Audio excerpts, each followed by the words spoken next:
എന്റെ പേര് തോട്ടത്തിൽ വർക്കി മകൻ സോണി. സാറേ ഈ ഫീൽഡിന് അവന് വേറെ പേരുണ്ട്. എന്തോടാ സോണി TV. സാറേ ഏത് വീട്ടിൽ കയറിയാലും TV ആണ് ഇവന്റെ മെയിൻ. എന്തോടാ നിനക്ക് അങ്ങനെ ഒരു മോട്ടീവ്? അത് പിന്നെ പേരിന്റെ ഇനിഷ്യൽ TV ആയിട്ടാണോ പേരിനകത്തൊരു TV ബ്രാൻഡ് ഉള്ളതുകൊണ്ടാണോ അറിയാൻ വയ്യ സാറേ. എനിക്ക് വല്ലവന്റെ TVയിലെ ഫാഷൻ ഷോ ആണെന്ന് ഉറക്കം വരില്ല.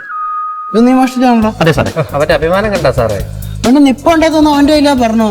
അല്ല ഇത് മോഷ്ടിച്ച വീട്ടിൽ നിന്ന് TV ഒന്നും കിട്ടി? ഉണ്ടായിരുന്നു സാറേ, പക്ഷെ അത് ഡ്യൂപ്ലിക്കേറ്റ് TV ആയിരുന്നു. ഇപ്പൊ ഇഷ്ടം പോലെ ഡ്യൂപ്ലിക്കേറ്റ് TV മാർക്കറ്റിൽ കിട്ടും. സാർ ഈ പരസ്യം ഒന്നും കാണാറില്ലേ? വീതി കുട്ടിത്തരാം, നീളം കുട്ടിത്തരാം, വില കുറച്ചുതരാം ഒക്കെ ഉടയിപ്പാ. ഞാൻ കക്കുന്ന മൈദിയിലെ പോലെ ബ്രാൻഡ് TVയിലെ കക്കാറുള്ളൂ. അതാകുമ്പോൾ സ്വർണ്ണം പോലെ 916 സാധനങ്ങൾ കിട്ടും. വിശ്വസിച്ച് കക്കാം, വാങ്ങാം. ഒറിജിനലിന് മൈജി ഒറിജിനൽ മാത്രം തിരഞ്ഞെടുക്കും.